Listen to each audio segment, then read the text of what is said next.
Subject के लिए। और रीजनिंग सब्जेक्ट न सिर्फ रेलवे में बल्कि सभी कॉम्पिटिटिव एग्जाम में पूछे जाते हैं, जैसे आपका यूपी पुलिस हो गया, एसएससी हो गया, कांस्टेबल हो गया, एसआई हो गया, आरपीएफ हो गया, चाहे रेलवे का कोई भी एग्जाम, ग्रुप डी, सारे रेलवे के एग्जाम में या फिर किसी भी कॉम्पिटिटिव एग्जाम में, चाहे वो टीचिंग का एग्जाम क्यों ना हो, सभी में कॉमन है रीजनिंग सब्जेक्ट और पढ़ना ही पड़ता है। ठीक है, क्वेश्चन का लेवल किसी में हार्ड, किसी में लो लेवल का दे देता है, बट रीजनिंग तो पढ़ना ही पढ़ना है। तो हम स्टार्टिंग से सारे टॉपिक, रीजनिंग के सारे टॉपिक कवर कर रहे हैं। अगर आप कॉम्पिटिटिव एग्जाम की तैयारी कर रहे हैं तो जाइए प्लेलिस्ट में और स्टार्टिंग से सारे सेशन देख डालिए। और बहुत ही इजी वे में कर रहे हैं, क्योंकि जो लोग स्टार्ट कर रहे हैं रीजनिंग पढ़ना उन्हें भी समझ आए, इस तरीके से हमारी कोशिश है। तो अगर आप चैनल पर नए हैं तो चैनल को सब्सक्राइब करके बेल आइकन को प्रेस जरूर कर लीजिए, जिससे हम जो भी अपडेट डालें वो आप तक सबसे पहले पहुंच जाए। तो चलिए स्टार्ट करते हैं। और अभी हम पढ़ रहे हैं आपका पजल रिलेटेड क्वेश्चन, यानी कि उलझन संबंधी प्रश्न। बाकी सारे जितने सेशन हैं आप प्लेलिस्ट में जाकर देख सकते हैं। और ये हमारा उलझन संबंधी प्रश्न से दूसरा सेशन है। इसमें हम थोड़े से अपर लेवल के क्वेश्चन देखेंगे। पहले सेशन में हमने जो लो लेवल के या बेस से क्वेश्चन स्टार्ट करा है, इजी लेवल के। ठीक है, अब हम अपर लेवल तक क्वेश्चन करेंगे। ठीक है, एक और सेशन हम लेंगे इस पजल रिलेटेड क्वेश्चन से और सारे क्वेश्चन उसमें कंप्लीट करेंगे। चलिए स्टार्ट करते हैं। और सेशन स्टार्ट करने से पहले सेशन को लाइक और शेयर जरूर कर दीजिएगा। उन लोगों तक ये सेशन पहुंचना चाहिए जो किसी भी कॉम्पिटिटिव एग्जाम की तैयारी कर रहे हैं। ठीक है, चलिए पहला क्वेश्चन देख लेते हैं। पहला क्वेश्चन क्या बोला है कि 3 औरतें जिनमें, पहली बात तो क्वेश्चन देखिए, आराम से पढ़िए। ठीक है, पहले समझिए उसके बाद क्वेश्चन को करिए। पहले पढ़िए और समझिए, क्योंकि अगर समझेंगे नहीं, ठीक है, समझेंगे नहीं तो अगर तुरंत करने पे आ जाएंगे तो क्या होगा कि बहुत सारे क्वेश्चन, एक ही सेम क्वेश्चन नहीं देगा। हर क्वेश्चन में मेथड भले ही सेम होगा। ठीक है, ये रीजनिंग है तो जरूरी नहीं है कि जो क्वेश्चन में लिखा गया है वही होगा। ठीक है, तो तर्क, रीजनिंग यानी कि तर्क लगाना होगा कि जो एग्जामिनर होता है वो करवाना क्या चाहता है। ठीक है, ये इस तरीके के क्वेश्चन दे देगा कि लगेगा हमें कि यही सही है, बट वो सही नहीं होता। ये रीजनिंग सब्जेक्ट है तो रीजनिंग को रीजनिंग तरीके से, और ये सारी चीजें कैसे आएंगी, प्रैक्टिस से। ठीक है, प्रैक्टिस आप जितना अच्छा करेंगे, जितने ज़्यादा क्वेश्चन देखेंगे, जितने ज़्यादा तरीके देखेंगे, तो वो तरीके कहीं ना कहीं आपके दिमाग में और नए तरीके लेकर आएंगे। क्योंकि इन्वायरमेंट का फर्क पड़ता है। हम जैसे इन्वायरमेंट में रहते हैं वैसा हमारा दिमाग बन जाता है। जैसे कि कोई भी बच्चा है, चोर के घर में है तो वो चोरी करना ही सीख जाएगा, क्योंकि उसका इन्वायरमेंट ही ऐसा है। और जो एक बिजनेसमैन के घर का है तो कहीं ना कहीं उसके दिमाग में बिजनेस जैसा माहौल बन जाएगा। ठीक है, एक बिजनेसमैन की तरह सोचेगा। तो जो कहते हैं कि इन्वायरमेंट का फर्क पड़ता है, वही चीज़ यहाँ पे है।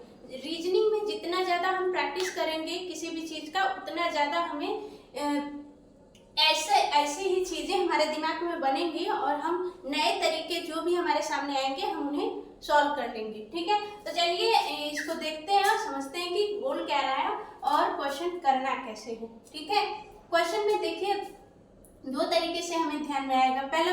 पहले तो बोला है कि 3 औरतें जिनमें उनकी 2-2 बेटियां हैं। अब ये दे दिया, हम 3 औरतें लिख देंगे, 3 औरतें बना देंगे और 3 औरतों के 2-2 बेटियां हैं। ठीक है, ऐसे। ठीक है, अब आगे देखते हैं। एक बाग में पहुंची। ठीक है, 3 औरतें जिनमें उनकी 2-2 बेटियां थी, एक बाग में पहुंची, वहां से उन्होंने 7 सेब तोड़े। ठीक है, 7 सेब तोड़े तो प्रत्येक के हिस्से में कितने सेब आए। पहली बात, आप 7 फ्रेंड्स जाएंगे कहीं बाग में तो 7 कहते हैं कि 3 फ्रेंड्स जाएंगे। ठीक है, पहली बात तो आप, कुछ लोग गए बाग में, बहुत सारे सेब है तो 7 ही क्यों तोड़ेंगे भाई, सभी लोग एक तोड़ेंगे ना। तो इसी तरीके से ये तर्क है। और इस क्वेश्चन को करना कैसे है, 3 औरतें जिनमें उनकी 2-2 बेटियां हैं। पहले तो एक लेडीज बनाइए, पहले ये हो गई एक लेडीज। ठीक है, बोला क्या है कि सबकी 2-2 बेटियां हैं। ठीक है, तो इसकी हमने 2 बेटियां बना ली। ठीक है, इसकी 2 बेटियां बन गई।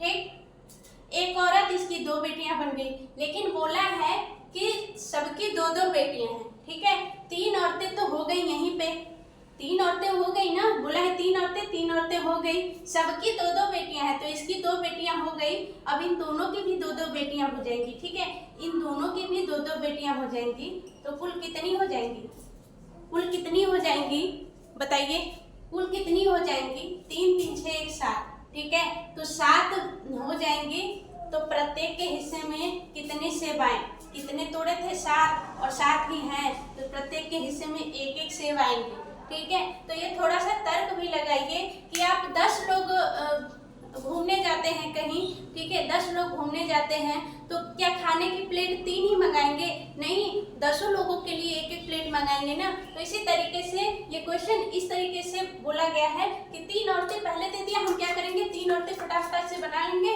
और 2-2 उनकी बेटियां बना लेंगे, और तोड़े कितने से 7, इतने लोग गए, 3 लोग 2-2 बेटियां, यानी कि 2 2 4 2 6 6 3 9 लोग गए और 7 ही सेब तोड़े, कैसे होगा, ठीक है। तो ये थोड़ा सा तार्किक क्वेश्चन है, क्वेश्चन ये रीजनिंग आएगा कैसे, जितना ज़्यादा आप प्रैक्टिस करेंगे, जितने ज़्यादा क्वेश्चन देखेंगे, इजी लेवल, लो लेवल, थोड़ा सा अपर लेवल, ये सारे क्वेश्चन अगर आप देखेंगे तो, और जहाँ से नए क्वेश्चन बनेंगे, तो आप कुछ क्वेश्चन ऐसे होते हैं कि रिपीटेड होते हैं, अभी हम करेंगे उस क्वेश्चन को, ठीक है, और कुछ क्वेश्चन फार्मूला बेस्ड होते हैं, तो उसे भी करेंगे, तो थोड़ा सा इसमें तर्क लगाना है। चलिए नेक्स्ट क्वेश्चन देख लेते हैं। अब ये देखिए क्वेश्चन नंबर 2 जो है, क्वेश्चन नंबर 2 में क्या क्वेश्चन बोला है, ठीक है, क्या बोला है और करना क्या है हमें, न्यूनतम बतखों की संख्या क्या है, ठीक है, कम से कम बतख की संख्या पूछ रहा है। और आगे बढ़ते हैं, जो निम्न प्रकार के समूह में तैर सकते हैं, निम्न प्रकार के समूह में तैर सकते हैं, और समूह क्या है देखते हैं, 2 बतख 1 बतख के आगे, 2 बतख 1 बतख के आगे, 3 बतख है, तो 3 बतख हमने बना लिया, 3 बतख हमने बना लिया, बोला है कि 2 बतख जो है 1 बतख के आगे है, ठीक है, तो 2 बतख, ये दोनों बतख जो है इसके आगे हैं, हो गया। अब बोला है 2 बतख 1 बतख के पीछे, इसमें भी 3 है, ठीक है, तो इसमें देखें अगर, तो 2 जो हैं 1 के आगे हैं, तो इसमें ये भी तो हो सकता है कि 2 बतख 1 के पीछे हैं, ठीक है, तो इस वाली के ये पीछे हैं, ठीक है, तो ये दोनों क्या हैं, इसके पीछे हैं। अब बोला है कि और एक 2 बतखों के बीच में है, और एक जो है इन दोनों के बीच में, हो गया, सिंपल है। न्यूनतम बतखों की संख्या हमें ज्ञात ही करनी है, जो निम्न प्रकार के समूह में तैर सकते हैं, जो निम्न प्रकार के समूह में तैर सकते हैं।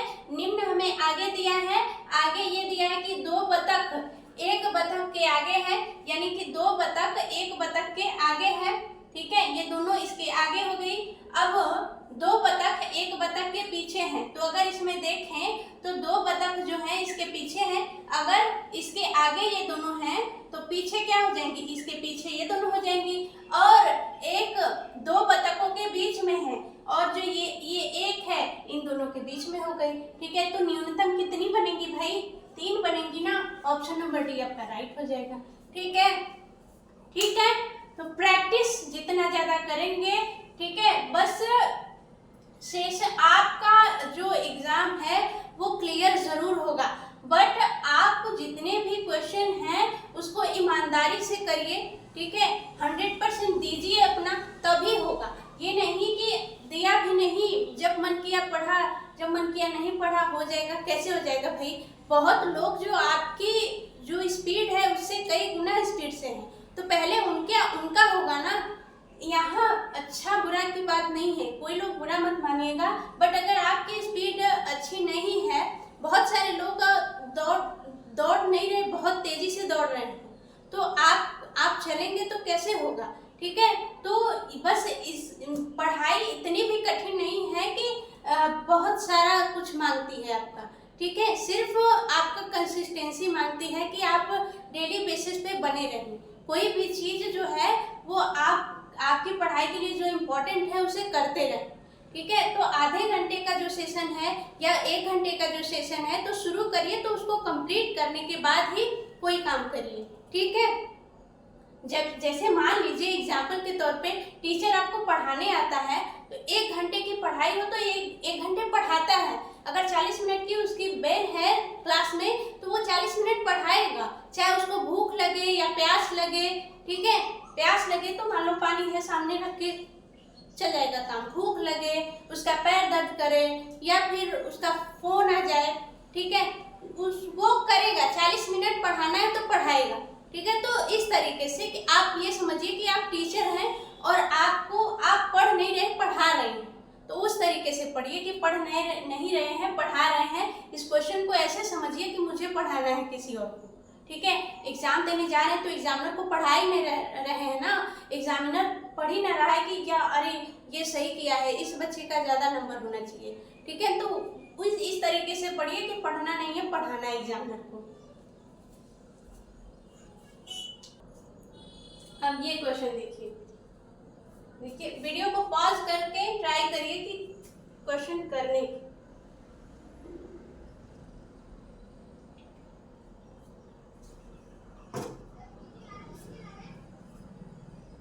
पहले समझिए, समझने के बाद क्वेश्चन अगर समझ में आने लगे अच्छे से तो फिर स्पीड तेज करिए कि अब मुझे जल्दी जल्दी करना है, क्वेश्चन स्पीड में करना है। अब देखिए, एक टोकरी में कुछ फूल है। ठीक है, एक टोकरी बना लिया, उसमें कुछ फूल हैं, मान लीजिए कुछ फूल हैं। हर मिनट बाद ये दुगना हो जाता है, हर मिनट बाद ये दुगना हो जाता है। ठीक है, 30 मिनट बाद टोकरी भर जाती है, हर मिनट में, यानी कि ये आपको एक हिंट दे रहा है कि हर मिनट में दुगना हो जा रहा है। ठीक है, जैसे कि मान लीजिए 2 मिनट में आधी भरी हुई है, 2 मिनट में टोकरी आधी भरी हुई है, तो तीसरे मिनट में क्या हो जाएगी, पूरी भर जाएगी। तीसरे मिनट में पूरी भर जाएगी। समझ में आ रहा है, 1 मिनट में दुगना हो जा रहा है, यानी कि जिस भी मिनट में आधी भरी हुई है उसका अगर एक ज्यादा मिनट हुआ तो वो पूरी भर जाएगी। ठीक है, तो इस तरीके से एक टोकरी में कुछ फूल है, हमने एक टोकरी में कुछ फूल भर दिए, हर मिनट बाद ये दुगना हो जाता है। ये चीज ध्यान रखिएगा। 30 मिनट बाद टोकरी भर जाती है, 30 मिनट बाद टोकरी भर जाती है, तो कितने मिनट पहले टोकरी आधी भरी हुई थी।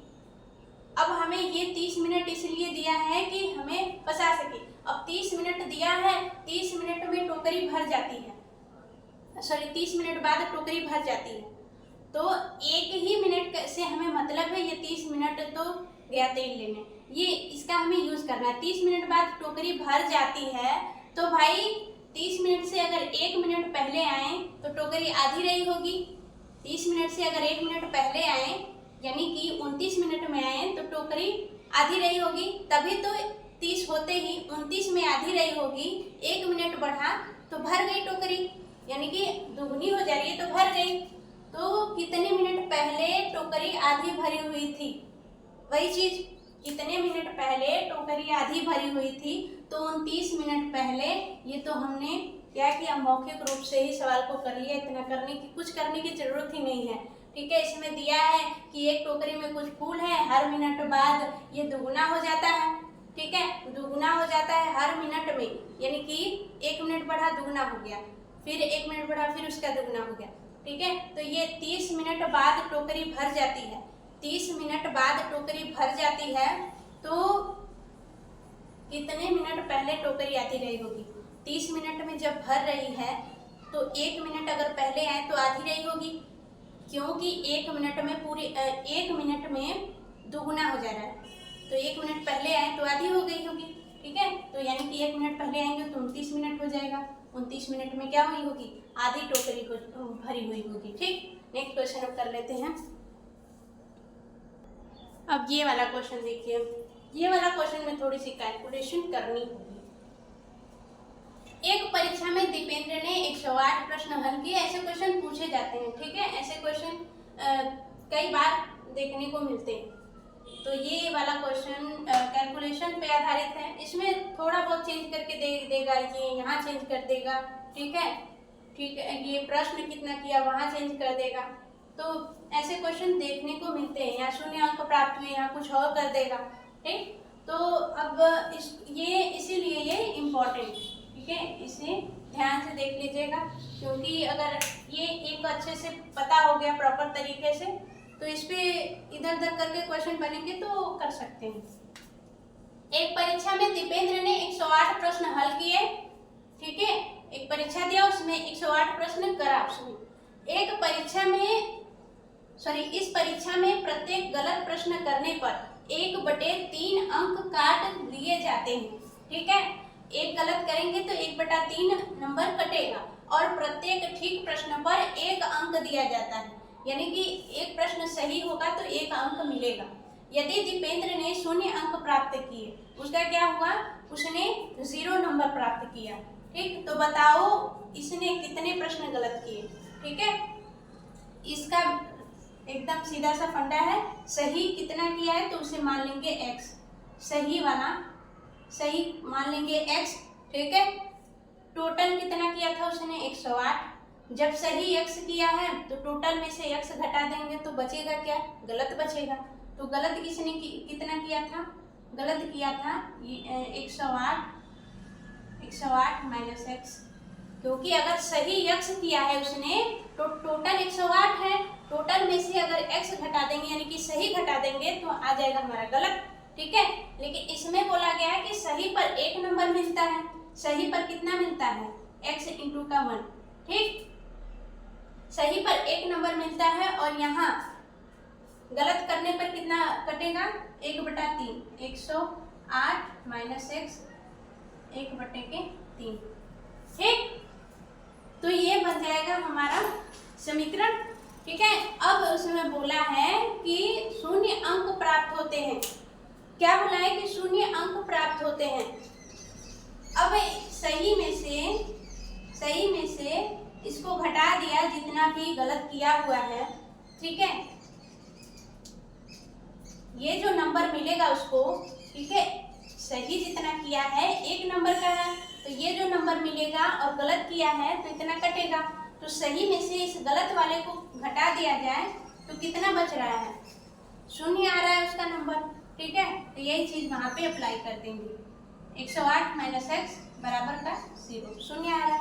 अब इसको हल करेंगे, x माइनस 1/3, ये छोड़िए, 3 का इधर मल्टीप्लाई करेंगे 3x माइनस 108 माइनस x, ये ब्रैकेट में है, कर 3 जाएगा तो 0 हो जाएगा।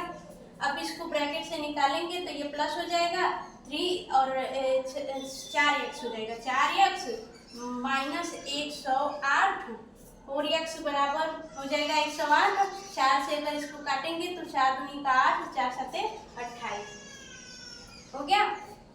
x बराबर क्या आ जाएगा, 4 दूनी का 8, 4 सते 28 यानी कि 27 आ जाएगा, यानी कि उसने 27 सही किया है। लेकिन इसमें पूछा गया कितने प्रश्न गलत किए हैं, अगर 27 सही किया है तो गलत कितना करेगा, 108 में से x घटा देंगे, 108 में से 27 घटाएंगे कितना बचेगा, 108 में से 27 घटा दिया, ठीक है, गलत यही ना है, 108 में से 27 घटा दिया कितना बचेगा 1, 10 में से 2 जाएगा 8, 81, आपका राइट आंसर डी हो जाएगा, ठीक है, ठीक है, क्लियर है। नेक्स्ट क्वेश्चन करेंगे अब ये भी क्वेश्चन इंपॉर्टेंट है, वेरी वेरी इंपॉर्टेंट। ये वाले क्वेश्चन मतलब रिपीट होते रहते हैं, जरूरी नहीं कि हैंडशेक से ही दे, कुछ और दे देगा, ठीक है, कि इतनी बार आया फिर गया फिर आया गया ऐसे करके दे देगा, चढ़ने उतरने से दे देगा, ठीक है। तो ऐसा क्वेश्चन दे देगा, बट इसका फार्मूला एक होता है, ठीक है, कुल मिलाए गए हाथों की संख्या बराबर x माइनस 1/2 इक्वल टू कितना है 66 है ना।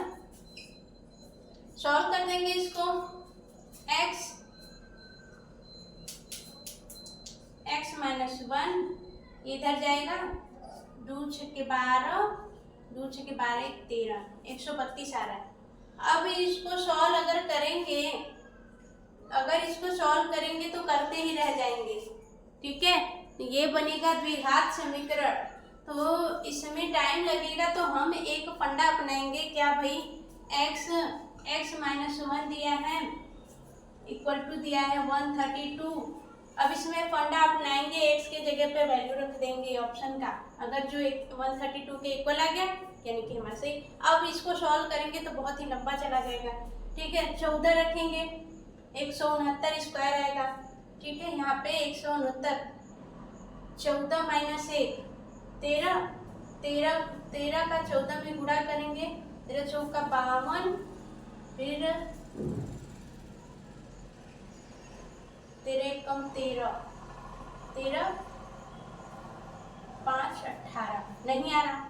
12 रख देखिए, 12 में से 1 जाएगा 11 आ जाएगा, 11 का 12 में मल्टीप्लाई करेंगे, 12 कम 12, 12 कम 12 13, सही है, यानी कि 12 हमारा राइट आंसर हो जाएगा, ठीक है। ऑप्शन से रख के देख लेंगे, फटाफट से हो जाएगा। अब इसे सॉल्व करने लग जाए तो एग्जाम में इतना टाइम नहीं रहता कि सॉल्व करो इसको, ठीक है। तो ऐसा अगर एक क्वेश्चन आ जाए क्या करेंगे, फटाफट से ऑप्शन का रख के देखेंगे, हो जाएगा, ठीक। ये तो ऐसे भी देखेंगे, जो बड़ा ऑप्शन रहेगा वो तो ऐसे ही खत्म हो जाएगा, क्योंकि इसका जो करेंगे हम स्क्वायर 400 हो जाएगा, यहाँ तो 132 ही दिया है, ये तो ऐसे ही खत्म। बचा 3, जो स्टार्ट करेंगे छोटे वाले से, छोटी वैल्यू से, ठीक है। तो ऐसे करेंगे। नेक्स्ट क्वेश्चन देख लेते हैं, ये वाला देखिए, ये वाला भी क्वेश्चन इंपॉर्टेंट क्वेश्चन है, ठीक है। ये वाला भी आपको देखने को मिलेगा कई बार, एग्जाम में आपको देखने को मिला होगा, ठीक है। जो लोग एग्जाम दिए होंगे उन्हें देखने को मिला होगा ये क्वेश्चन। एक खेत में कुछ गायें और चिड़िया, ठीक है, कुछ गायें और चिड़िया, काऊ एंड बर्ड, यदि उनके कुल सिरों की संख्या, यहाँ पे गाय होगी, गाय, और यहाँ पे चिड़िया, ये हो गया। कुल सिरों की संख्या 35 और पैरों की संख्या 110 है, तो खेत में कुल कितनी गाय है। पहली चीज तो इसमें ये देखना है, गाय का 4 पैर होता है, चिड़िया का 2 पैर होता है, ठीक। अब बोला है कि 35 सिरों की संख्या 35 है, ठीक है। कुल कितने हैं, 35 है, ठीक है। तो 35 से 4 का गुणा करेंगे, कितना आ जाएगा, 140, 140 आ जाएगा, है ना। 4 पंजे 20, 4 3 12, 140 आएगा। 35 से 2 का गुणा करेंगे, कितना आ जाएगा, 35 दूनी का 70 हो गया। लेकिन कुल पैरों की संख्या दिया है, कुल पैरों की संख्या कितना दिया है, ठीक है।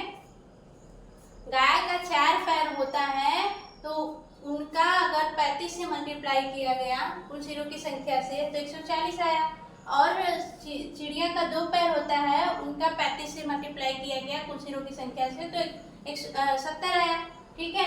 लेकिन पैरों की संख्या दिया, पैरों की संख्या 110 दिया है, ठीक है। पैरों की संख्या 110 दिया है, तो अब घटाएंगे, जब 140 को घटाएंगे 110 में से कितना बचेगा, 140 में से 110 को बड़ी संख्या में से घटाएंगे, है ना।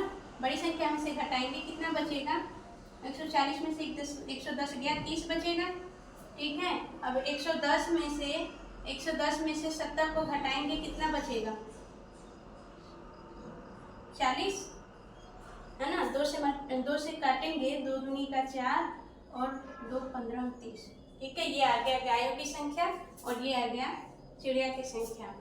अगर थोड़ा सा और शॉर्ट अगर आपको चाहिए, एक और शॉर्ट ट्रिक आपको चाहिए, तो शॉर्ट ट्रिक के लिए ये आपने नोट कर लिया, ठीक है। कुल संख्या कितनी हो जाएगी, 20 और 15 35 आ जाएगी, ठीक है। तो कुल दोनों को मिलाकर 35 है गाय और चिड़िया, उनमें से गाय है 20 और चिड़िया है 15, ठीक है। एक और तरीका इसका जान लेते हैं, ठीक है। ये तो हुआ हमारा पहला तरीका, ठीक। अब दूसरा तरीका क्या है,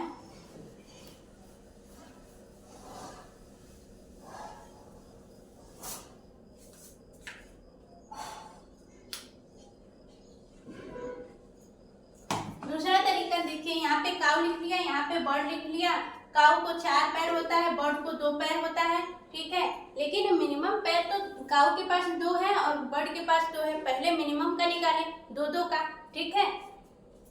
2-2 का निकालेंगे तो कुल 35 है, कुल 35 है तो 35 का गुणे 2 कर देंगे तो कितने पैर आ जाएंगे?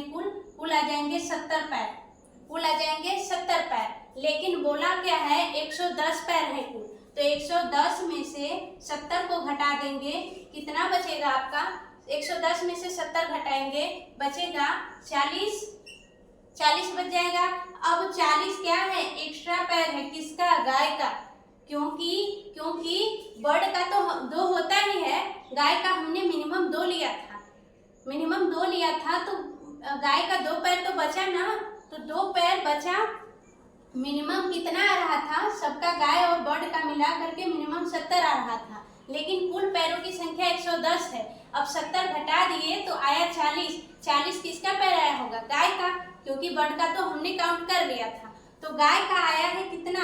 ये 40 क्या है? एक्स्ट्रा है, ठीक है। तो एक्स्ट्रा पैर क्या है? इसका एक्स्ट्रा पैर क्या है? 2 पैर तो काउंट हो गया था, तो 2 पैर एक्स्ट्रा हुआ ना, तो 2 से डिवाइड कर देंगे, क्या आ जाएगा? 20। ये है हो गया हमारा आंसर, ऑप्शन नंबर ए हमारा राइट आंसर हो जाएगा, ठीक है। ये दोनों ट्रिक आपको जो भी इजी लगे आप कर सकते हैं, ठीक है।